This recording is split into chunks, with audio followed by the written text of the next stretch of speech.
We hear stories of horrific events that happen on college campuses all around the country.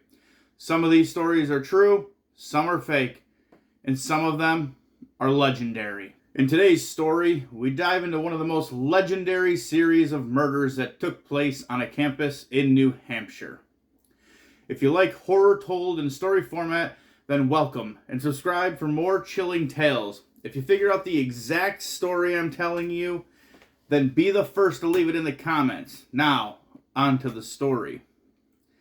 It was a cold and rainy night as Michelle was driving her car listening to the campus radio station.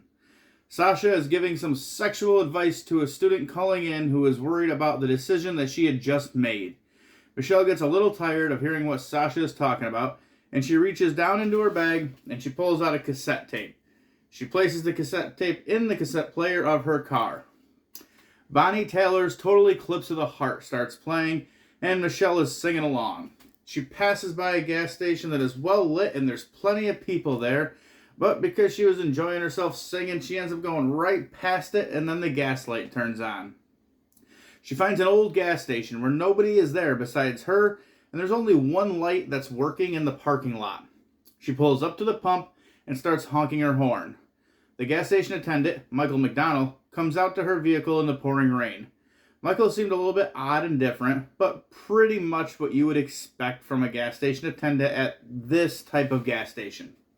He was average height, he had some scraggly hair, but what was most noticeable about him was that he had a stuttering problem. He asks her if she ran out of gas, and she says, "Yeah, can you fill it up?" He starts pumping her gas, but when he does, he starts looking in the back seat of her car, and then he runs inside to run her card, and then he comes out and asks Michelle if she can come inside because the credit card company is on the phone and she needs to talk to them. She says sure, but doesn't feel good about this situation at all.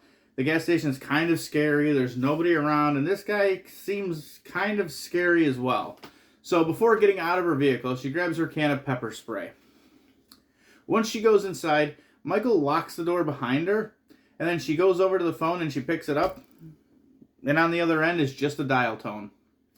Michael then starts approaching her and is trying to say something, but he stutters and he can't get anything out. So Michelle, she gets scared, she pulls out that pepper spray and sprays Michael right in the eyes.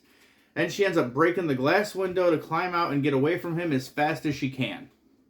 She runs over to the vehicle in a panic, and as Michael's trying to chase after her, she gets inside of her vehicle and she drives away as fast as she can. She was so scared and in such a hurry that the handle of the pump, it was still in her car, filling her vehicle up, and as she drives away, it just rips it out. And then Michael screams something to her as she drives away, but Michelle doesn't hear what he's saying. So Michelle, she's now driving very, very fast down this road in the pouring rain. She's crying her eyes out. She felt like she was just attacked by this strange man, but she was lucky to get away. So to help her mind at ease, she starts playing Total Eclipse of the Heart and singing along again. And when the song gets to that part, where it says, "Turn around, bright eyes," a figure in a winter coat with fluffy fur around the head starts sitting up in the back seat of her car. And when she finally looks in her rearview mirror and sees the person behind her, the person pulls out an axe and cuts Michelle's head clean off. What Michael was trying to let her know but couldn't get it out because of his stuttering was that he yelled to her as she was driving away, "There's someone in the back seat." The news of the murder makes its way back to the campus where Michelle was going to college, and the writer for the paper even writes a story about claiming there was to be a psycho on the campus. The dean was so angry about this that he and security grabbed every copy of the paper they could find and threw them away. The dean said one person dead is not a reason to create a panic that there's a psycho on the campus. He then claims that the writer of the paper is the only psycho out there for depicting somebody's death in such a way. This writer's name was Paul, and he had won the Student Pulitzer at the college just last year. Paul was one of those guys who never shied away from any story that he thought he could put a spin on and get a great read for people on campus. He felt he was doing the right thing, bringing light to this murder to everyone on campus. He even tried to interview Brenda and Natalie. Brenda and Natalie were two girls who went to the same college as Michelle. Brenda was happy to give a statement about how she felt because she thought Paul was cute and was willing to do anything to get him to notice her. Natalie, however, was not as willing, and she asked Paul why he's doing this. She's a human being. Doesn't that mean anything to you? And he says no. He thinks it's more important to talk about one person's death to bring awareness to 3,500 students on campus that read his paper. Because of the recent murder, Parker was telling the story of a killing spree that took place at that very college 25 years ago. He told the story of all the kids staying at Stanley Hall and how a professor snapped one night and he walked into Stanley Hall. He walked up to every door in the hall and he knocked on it 3 times. If someone came in and answered the door, he would take out his hunting knife and he would slit their throat from ear to ear. And he did this to every door on the first floor until he got to the very end, and then he slit his own throat. Paul said that his facts weren't entirely true, and this is just an urban legend told around all school campuses. Just like if you say the name Bloody Mary in the mirror 3 times at midnight, then you will see your own face bloodied in the mirror. But then Parker says, why is Stanley Hall boarded up then? Brenda and Natalie are walking the campus that night, and Brenda decides, let's go up to Stanley Hall. Once they get up there, she starts chanting Bloody Mary, but Natalie doesn't like this. And Brenda starts laughing and asks if she's scared something's going to happen. And Natalie says, no, it's stupid. And then she says Mary the 3rd time. Nothing happens, and Brenda goes, see, it's all fine. As soon as she says this, the girls hear the screaming of multiple students from a tiny hole in the boards from inside Stanley Hall. They get scared and start to run away when they run into Damon. Damon was a frat guy with blonde hair. He was known for being the prankster of the group and willing to do what it took to scare someone or pull a good prank. So Parker, Paul, Damon, Sasha, Natalie, and Brenda, they all took the same class together. And this class was all about urban legends and folklore taught by Professor Wexler. In class, he was teaching about the story of a babysitter getting all these disturbing phone calls and finding out they were coming from the phone upstairs in the children's bedroom. Next, he brought Brenda up to the front of the class to do another experiment. He gave her Pop Rocks to put in her mouth and then offered her a soda, but she refused to have the soda.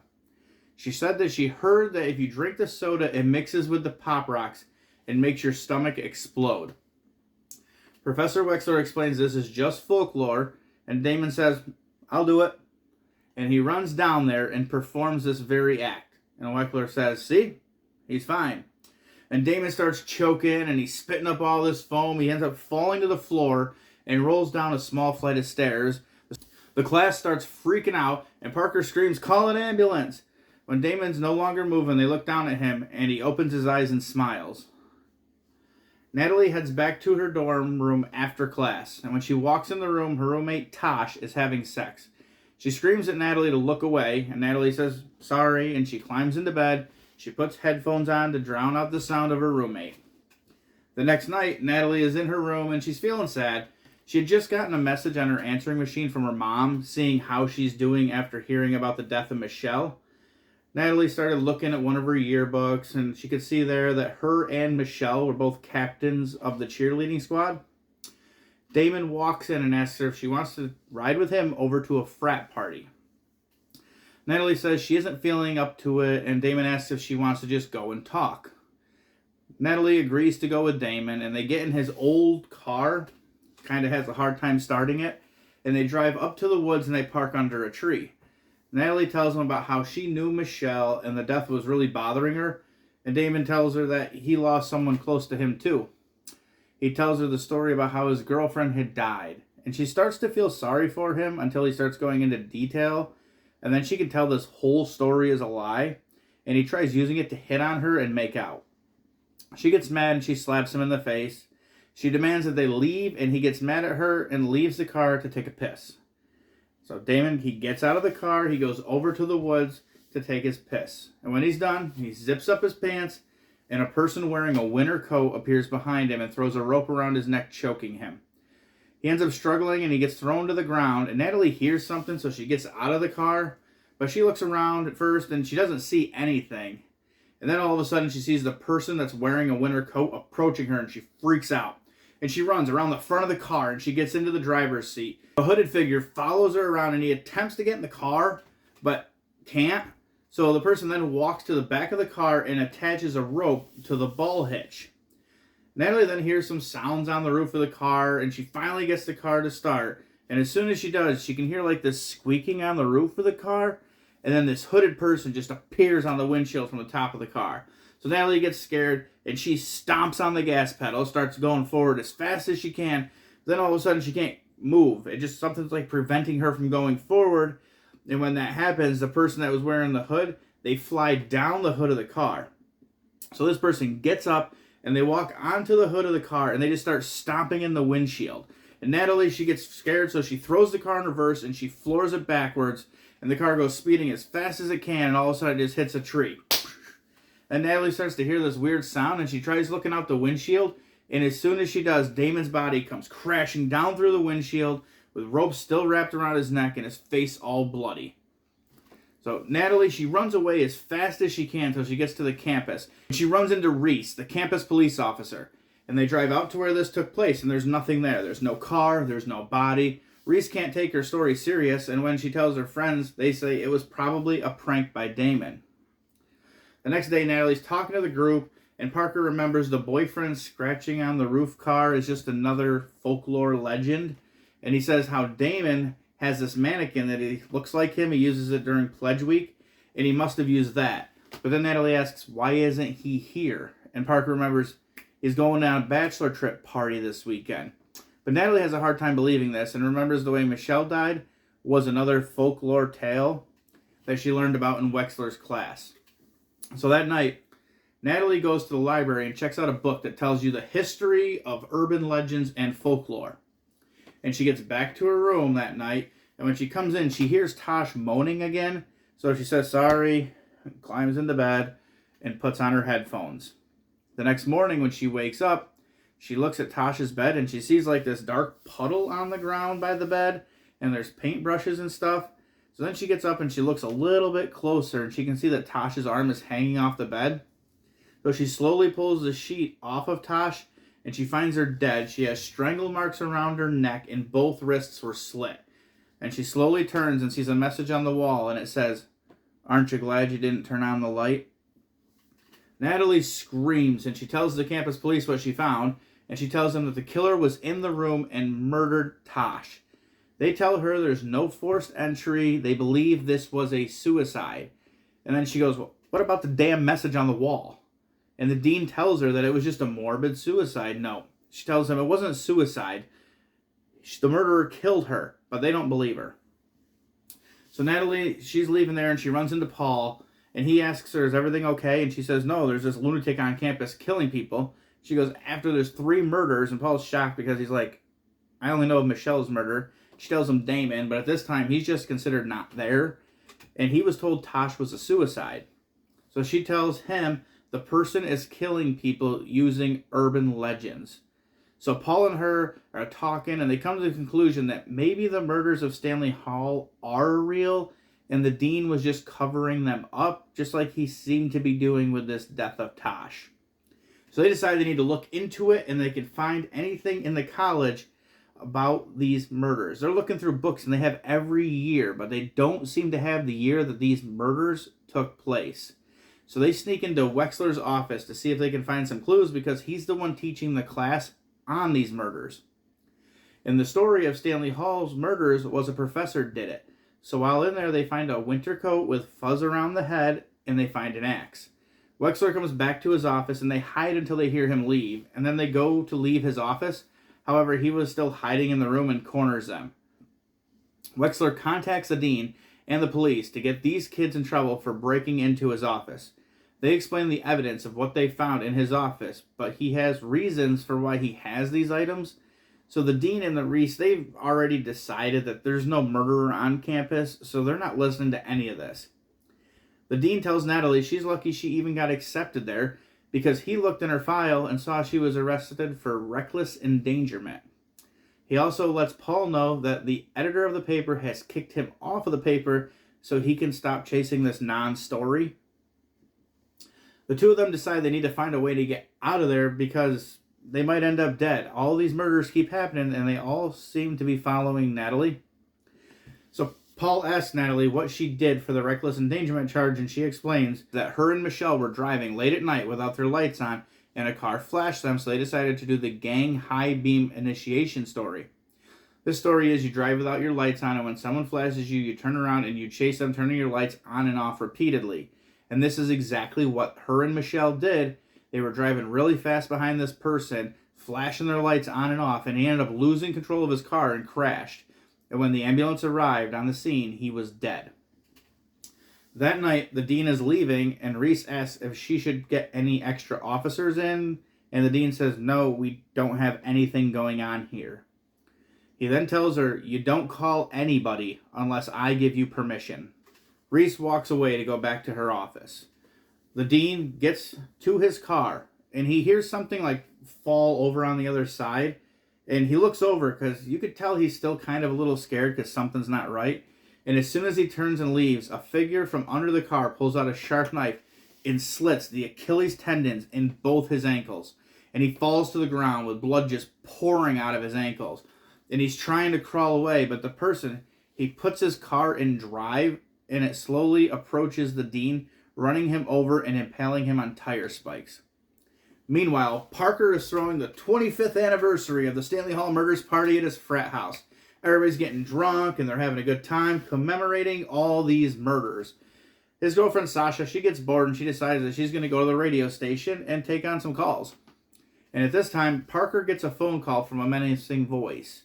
He knows it's the killer and says, oh, this is the one where the babysitter gets the call from inside the house.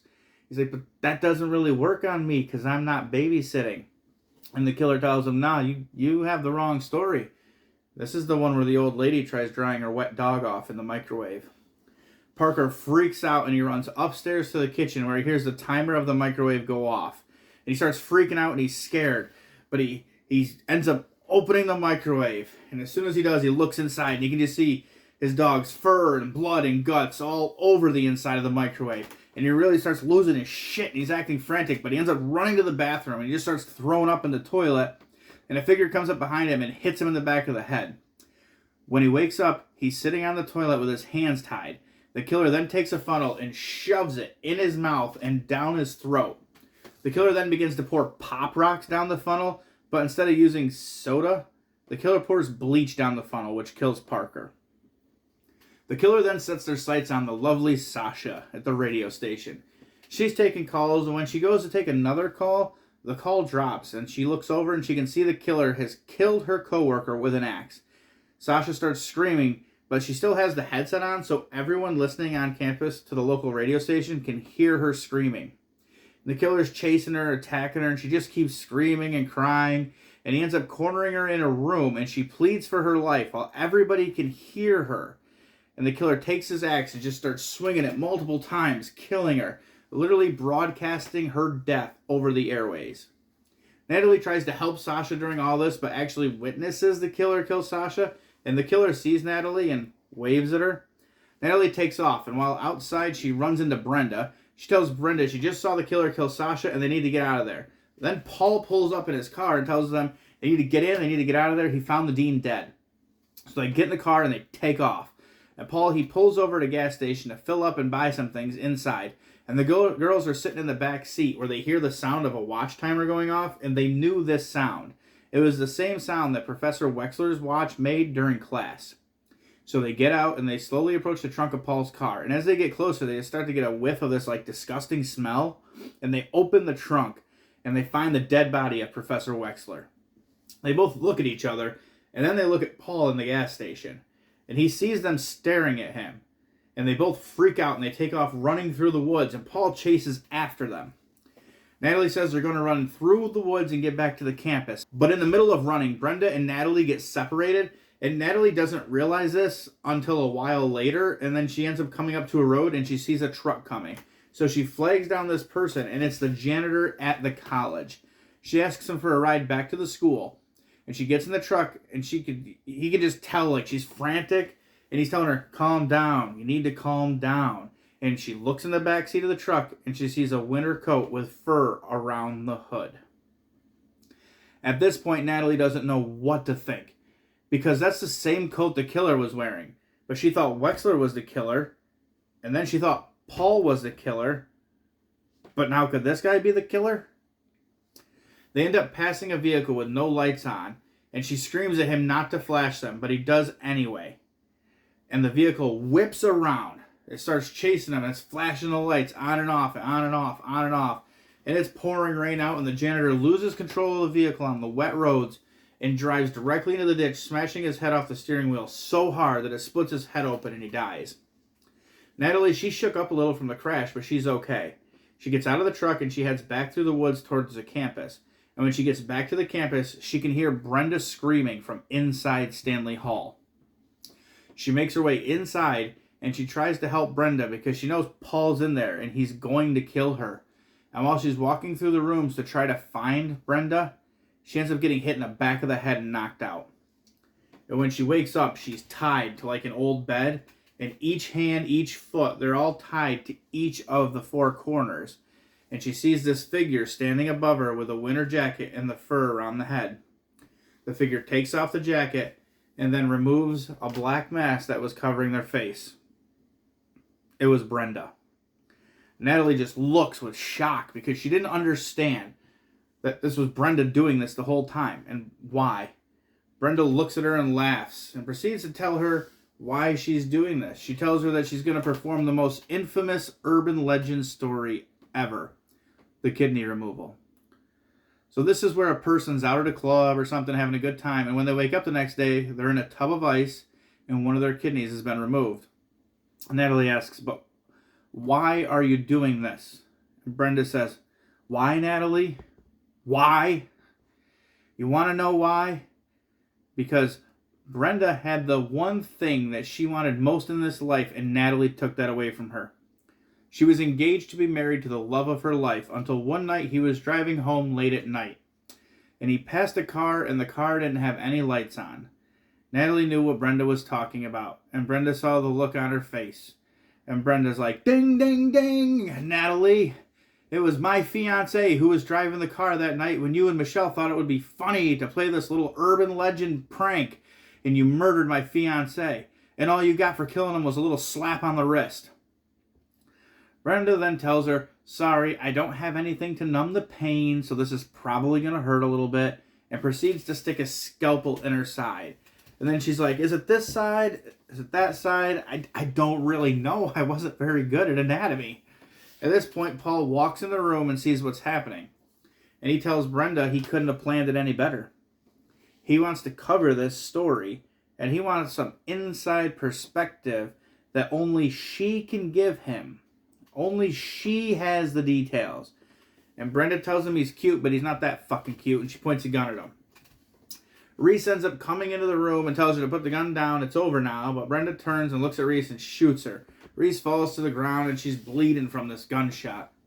And Brenda looks at Paul and Natalie and says, which one of you should I shoot first? She then goes, eeny, meeny, miny, and then Reese shoots her in the arm and says, Mo. And when she gets shot in the arm, she ends up dropping the gun. And Natalie picks it up, and Brenda starts charging at her, and Natalie shoots her, and Brenda falls out of the window to the ground. And Paul and Natalie, they hop in a vehicle to go get help for Reese. And they're talking about how this is going to end up being just another urban legend told on campuses.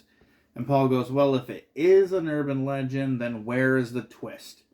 And at that very moment, Brenda sits up in the back seat and swings that axe at Paul. And she ends up hitting him in the side of the head with the flat part of the axe.